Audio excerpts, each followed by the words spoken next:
I don't know if cracked lenses in glasses give you bad luck. I suppose they give you bad eyesight, so that's probably not great.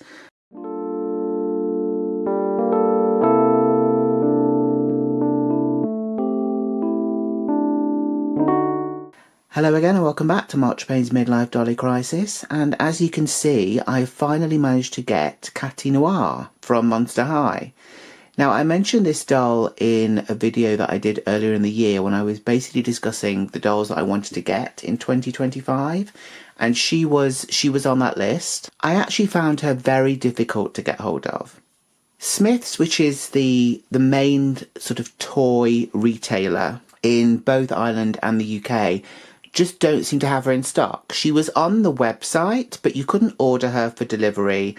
And when you kind of checked the stores, none of them seemed to have her. I believe from talking to Millie over at Millie Dolly Dame that Barnsley was the only store that had her in the UK.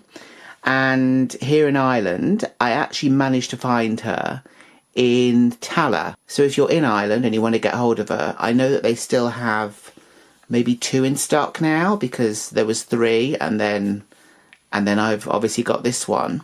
Hopefully this means that she's starting to kind of creep in, but to be honest, this doll was out in the States last spring. So she was released in the spring of 2024 and we're now in the spring of 2025. So obviously that is quite a big chunk of time that's gone there. So I don't really understand why it's taken this long.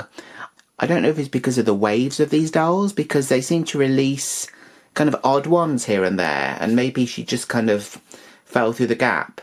But anyway, I'm delighted to have her. So let's have a look at the packaging first of all. So obviously this is the front of the box. So I'm going to bring her up and then we can have a look at the design. So there we go. So that is an image of her there with Frankie behind her and Claudine there. So similarly to Claudine, Catty Noir is a werecat. So obviously Claudine is a werewolf and this one is a werecat. We have a look on the other side. So there we go. So we've got an image of her there with the kind of the core dolls on the other side there. As well as being a werecat, she's also a pop star, of course. So it says here, monster type, pop star, performer, werecat, monster must-haves, sheet music, plus lucky mirror. So I believe one of her kind of motifs is good luck, because I guess she's a black cat. So the number 13, which is normally bad luck, she's got kind of on her and in various things. And she's also got cracked mirror as well in her accessories. So I'm going to get her open and we'll have a proper look at her and all of the stuff. So here she is out of the box. I kind of hope that she might stand up by herself, but unfortunately she doesn't. I guess killer heels aren't always the best thing to be standing on. But she's just kind of leaning against the wall there. She was actually reasonably easy to get out. She did have 3 Kimmel tags in the back of her head, but apart from that, the rest of it was basically rubber bands. Also, her accessories were very easy to get out as well. They were basically on a kind of like a plastic backing with a piece of plastic on top, and once you'd remove the top bit of plastic, you could easily just take out all the accessories. So let's have a quick look at the accessories first, and then we'll come back and have a look at Catty herself. So here we go. So these are all the accessories that she comes with, apart from obviously what she's wearing. So let's have a look at this first. So this is a backpack. So it's got this kind of like sort of crystal quality to it, in the kind of the shape of it. It's obviously got details on it as well. So we've got a 13 here, and we've got kind of a stud detail, and we've got ears on the top there. So this part is kind of one solid colour, basically. It's sort of like a pink. Oh, it does actually open. Oh, that's cute. So you can actually put some of the stuff inside. Sometimes they just have sort of like slits in there, but this is a lot easier, so you will be able to easily put the stuff in and get them out as well. And then on the back here, obviously to attach it to her back, we've got this kind of like chain work. So this is kind of like a separate piece, and you can actually see when you open it how it's attached inside. But this plastic is a lot more sort of malleable, so you will be able to kind of get it over her shoulders. So that is the bag. So we've then got a pet. So this is a pet cat. So she's a werecat and she's got a pet cat. I guess she couldn't have a dog because she'd probably be fighting with it all day. But yeah, so it's a little bit odd, I suppose. This cat actually looks like one of those sort of, you know, the hairless ones, the sort of Sphinx cats. There is details on here. Obviously we've got eyes, which are sort of printed on. We've got a star shape over one of the eyes. We've got a kind of little pink nose there, and there's a pink sort of furry ruff around the neck of the cat there. Now, there's no articulation in the cat. Although the head looks like it should move, it doesn't really want to. So I'm not gonna try, because I don't want to give her a headless cat, because she might be very, very upset with that, I would have thought. But there we go. So that is the cat. So we've then got these bits. So this is a water bottle here. So it's got a pink body to it, and it's got the number 13 on there. And then it's got this sort of silver top bit with like a chain where she can presumably hold it. That does actually come out, possibly too easily. I think if you were giving this to a child, you might want to think about maybe gluing that on. So that is that. And then we've got the phone. So obviously they've all got mobile phones or smartphones or whatever you want to call them, and we've got printing on there, which isn't amazing, but it's fine. And we've got ears on the top there, and then on the back we've got the number 13 again. So that is that. So we've got these two items here. So we've got a mirror here. So this is a cracked mirror. So this is kind of one of those motifs that she seems to have. So I think in America black cats are considered unlucky, whereas in the UK at least they're considered to be lucky. So if a black cat crosses your path, it's meant to be giving you good luck. So I don't really understand what's happened there. Obviously the number 13 is not meant to be lucky for various reasons. We have a mirror. We have the cracked mirror. So she will be able to hold the mirror because it's got one of these sort of grippy things on there. The mirror's actually quite well done because obviously it's kind of painted silver on the face of it. And the back we've got a number 13 there as well. And then we've got this little sort of booklet with number 13 on the front. I think this is the sheet music that is mentioned on the back of the box. Music note, Shooting Stars is the song there. So that is that. And then finally, obviously what every pop star needs are a cool pair of shades here. And again, we have got a cracked lens to signify bad luck, I suppose. I don't know if cracked lenses in glasses give you bad luck. I suppose they give you bad eyesight, so that's probably not great. And then we've got a microphone here. And again, it's one that she'll be able to hold because it's got this kind of grippy thing here. So this is all silver apart from, she's got her name on it there. Oops, there it goes. Yeah, so we have got Catty in pink along there.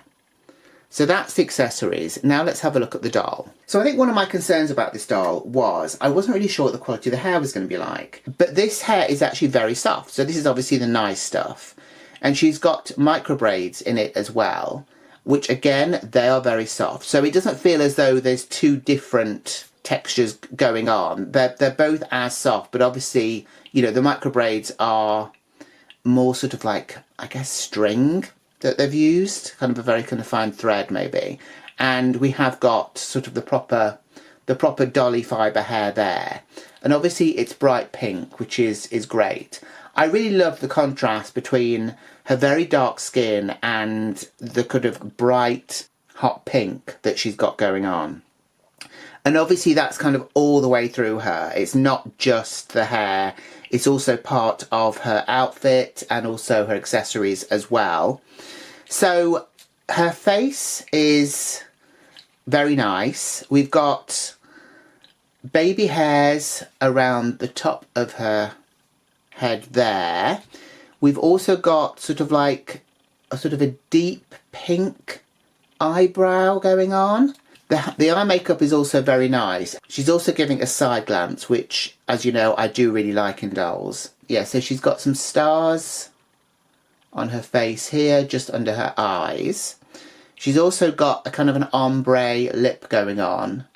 Again, it's kind of like darker, and then it becomes a little bit lighter towards the centre of the lip. The other thing I should have mentioned is she does have ears at the top here. These feel kind of rubbery, so because I guess, yeah, so obviously her face is, and her head rather, is kind of a little bit sort of squishier because it's that kind of like rubber. So obviously the ears are also a little bit malleable as well. She's got a earring in here, which is, I think like a heart, a sort of a silver heart with studs on. So around her neck here, she's got a necklace, which obviously is a kind of a grey silver colour. We've got a heart with a 13 in the middle of it there. If we go further down, now I'm not sure, this is a separate bit. Okay, so this is interesting. So she's got kind of like little sort of shrug jacket or bolero jacket on. Now this fabric is kind of plasticky. And there are kind of raw edges on there, but I guess it's that sort of fabric that's not really going to fray or anything like that. So that's kind of okay. So it's attached with Velcro. There is Velcro which kind of joins up kind of under the arms there to kind of keep it on. I thought this was part of the dress. So it's kind of nice that you can remove that, I suppose. So let's actually remove it. It might be better. Let's take this off. So once you've removed the kind of little bolero or shrug or whatever you want to call it, we've got the main body of the dress. So it is this sort of silver metallic, and again we've got this whole kind of shattered mirror effect all the way through it. We've got invisible straps on the shoulder there. It's asymmetrical as it goes down. So we've got a bit that comes down this way. Now I don't know, is this a separate bit or is this joined up? I'm going to remove the belt, we'll have a look. No, so the skirt part, which I was kind of hoping might be a separate piece, is actually sewn into the dress. So you can't remove that. I actually quite like the dress. I think it's quite nice. I don't know, obviously, over time what's going to happen with this, because obviously it's a bit kind of glittery, and I guess if it kind of cracks and stuff like that, it won't really matter. It might just add to the effect of the rest of the cracking. The quality of it is actually okay. We've got lots of stitching on here. There's no raw edges. Everything is stitched very nicely. We've even got some darts here on the bust line here. This fabric is kind of different to this fabric. This is kind of more of a bit of a sort of a stretchy fabric. And then obviously this has got the whole sort of silver effect all over it, and then it's black underneath there. But it's nice that it's kind of feels finished off at least. So obviously this was the belt that she was wearing. So it is pink. It's kind of a bit see-through as well, and there is kind of a sort of a shimmer in it as well. We've got a 13 on the front there. We've got a broken heart going on there. And then we've got these kind of faux chains hanging from it as well. So there is obviously some painted detail on there, but most of it is kind of just moulded on details. And obviously it just kind of does up. It does up at the back there. If we go further down, we've then got these amazing boots. So again, there is some painted detail on there, but a lot of it is just kind of moulded on, which is kind of okay, but I'm sure you could probably do something quite nicely, kind of touching up on some of the details. So we've got a buckle here, which is one of those sort of broken heart shapes, and then we've got a proper kind of buckle at the bottom. I don't know why they've kind of done those bits, but they haven't done some of the other bits. So we've got 13 on the side, which I'm sure they could have also done silver as well. They could have even done really kind of, you know, some of the chains in silver, which would have been a nice contrast against the pink. Obviously, we've got this whole kind of cracking effect as well all the way through the boot to kind of match up with the whole broken mirror effect. She does have very high heels on, which I think all the dolls have these kind of massive heels. Her heels are kind of like that whole crystal effect in that it's kind of angular. So that is the boots. So the other thing to mention is she does have a tail, which does move. So it does move from side to side. I don't know if you can remove it. I would imagine trying to redress her could be an issue because of the tail. So maybe you can remove it. I'm not going to try. Only because I don't particularly want to break her. Not when it took me so long to actually get her. So yeah, I think it's nice that they've given her a tail because obviously cats are known for having them. The other thing I should have mentioned is at the top here on her face, instead of ears, she's got those little kind of tufts because she's obviously got the ears on the top of her head, so she doesn't need actual ears. So they've just kind of put little tufts there on both sides. They kind of look a bit like ears, I suppose, but maybe they just felt like they needed something to balance it out a bit. She does have details here on the arm. So she's got a kind of a furry detail around the wrist, and then she's got kind of like, I suppose like claws almost, but they are just kind of nails. And obviously the hands are a bit kind of a softer plastic than her body. So colour-wise, I thought she was kind of a jet black colour, but she actually isn't. There's almost like a very sort of, she's almost like a dark burgundy colour, if you look at her.